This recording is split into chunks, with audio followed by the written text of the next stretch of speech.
Alright fellas, we're pulling up to this house for a high light bill. Let's see what's going on. Alright guys, so we've got two Goodman systems here. And you can tell by looking at the top of that, all the pine straw, this is a heat pump. This is the downstairs unit. It hasn't been running obviously, or that pine straw would not be there. So that's probably going to explain the high light bill, because this is the downstairs unit. And where does the heat leave in a two-story house? The heat leaves from the down, works its way up. So downstairs heat obviously works a lot harder than the upstairs does in a two-story house. So let's find out why this thing hasn't been running. We grabbed a trusty meter.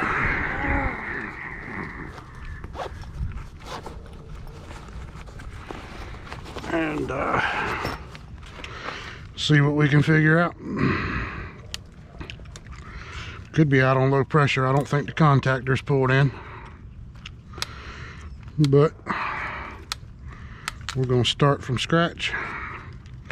But I'm guessing the biggest problem we've had here is the heat bill on this house. The heat strips have been running an awful lot, more than likely.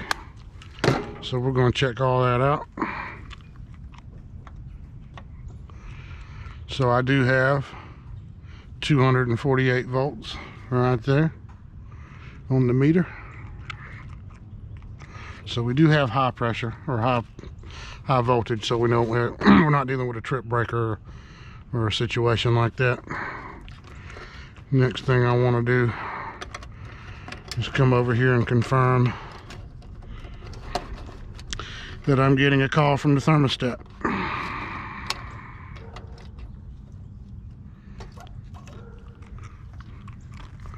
Should be getting a call from the thermostat. Yep. So I do have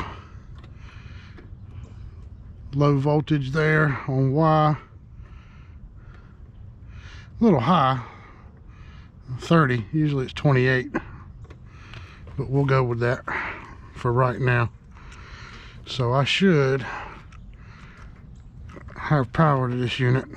Contactor should be pulled in, but I'm going to guess, grab a light real quick.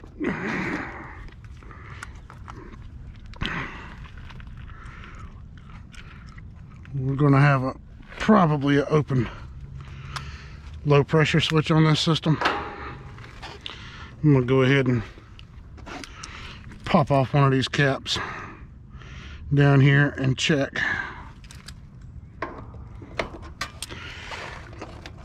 Let's see if there's any refrigerant in this thing real quick. Oh goodness. You push that Schrader core in and there is absolutely no refrigerant in this thing whatsoever. So guess we're going to be heading to the air handler. See that? I'm pushing that Schrader core and there is zero pressure in this thing. So we're going to be heading to the air handler now to find our leak in this high dollar, high efficiency Goodman heat pump. So now we're under the house here at the air handler. Obviously it's a Goodman, and I think we all know where the leak is in this thing, but we're gonna find it and confirm it. You gotta be kidding me. Look at this shit right here.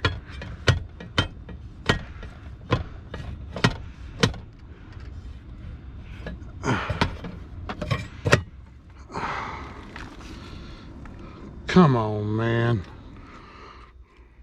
All right, now we're good. Got the power turned off.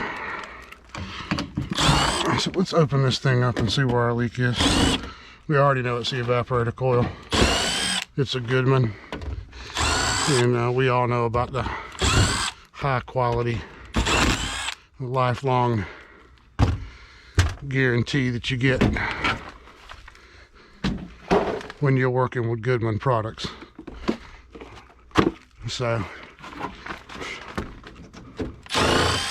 this was the call I had today that I was going to get a chance to record on, and it is what it is. I mean, there's dog shit all out in the yard.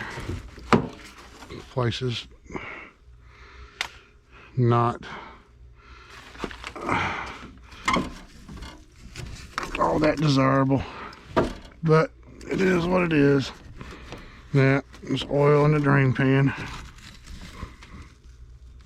So there's nothing in it. I could pump this thing up with pressure. I can feel a little oil residue in that drain pan down there. So I'm pretty positive there's a leak in the coil.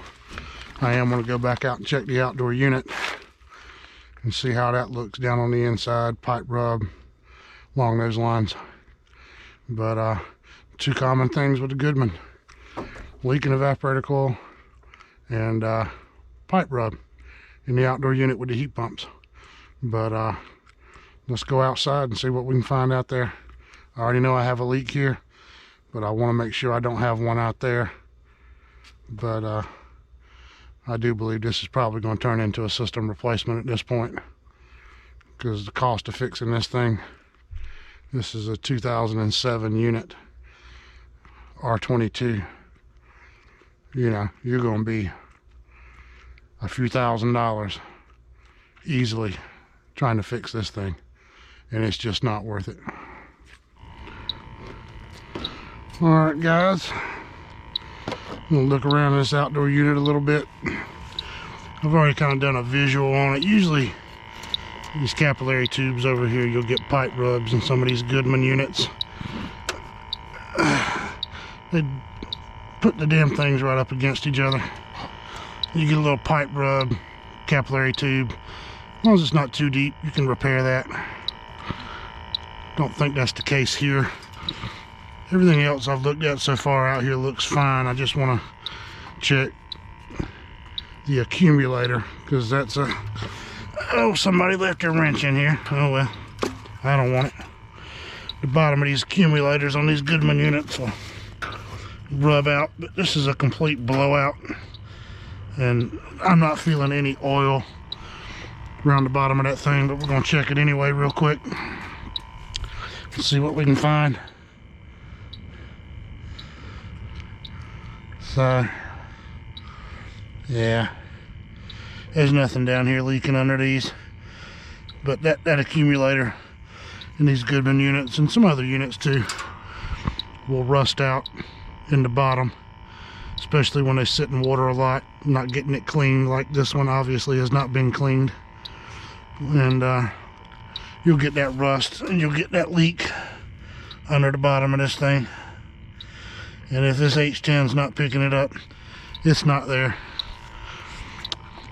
And I'm not finding anything else that I can see in this unit. So that's just water. That's not oil. So anyway, that's another Goodman that will get flushed down the toilet, and see if we can get some better equipment out here. We'll see what they want to do with it. I'm gonna quote them, not recharging it, not quoting a recharge. It's not gonna hold it, so it's gonna be repair or replace, and repair would be a complete waste of money on this thing. So that one was a tricky one, kind of a bad situation with her. I guess she, roundabout story, they've separated a couple of months ago. Her husband's still paying the light bill and the water bills on the house. They're still working all their legal stuff out, and well, they've got an evaporator coil that is going to have to be replaced. Unfortunately, I called in, and guess what, guys? 2007 model Goodman ARUF 3030 air handler. Coil comes up obsolete in their system, no longer available, through our local guy, and John Stone is who our Goodman dealer is here, or a Goodman distributor, and he's telling me that evaporator coil. So about time Goodman quit making that crap. But anyway, that coil would have been $3,000 with 10 pounds of R22 refrigerant in it. On a repair, a waste of money anyway. But they're gonna have to get a system replacement, but they got to work out all their stuff, and I won't get in the middle of all that. Dog shit all over the yard. The gate, only gate to get into the back is on the left side of the house. Units are all the way back around it on the right, inside the fence. There's not a gate over there. So I get back and come through the gate, and guess what? That's where the pit bull wants to shit at. And she's not been out there cleaning that up. And it rained today. It was just a soggy, shitty mess over there. And then she was supposed to have him locked on the back deck. Well, as soon as I get around to the equipment, I turn around and he's standing there staring at me. Wasn't looking too happy that a stranger snuck into the backyard on him. I think I disappointed him and probably hurt his feelings a little bit. He didn't catch me. But he didn't seem to be too, mean or agitated or anything like that. It was a pretty dog. He just moseyed back on up on the deck and laid back down. And I kind of did my thing, and guess what? Yep, the hot water heater was leaking. So now she needs a new hot water heater and a new system.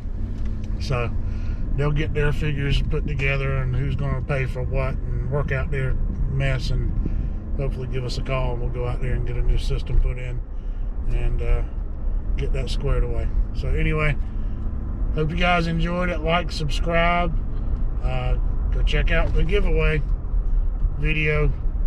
1,000 subscribers, gonna give something away. Nothing cheap, nothing terribly expensive either, but it's not gonna be anything I wouldn't use or have myself, put it that way. So anyway, like, subscribe, appreciate you watching. Have a great weekend, and we'll see you on the next one.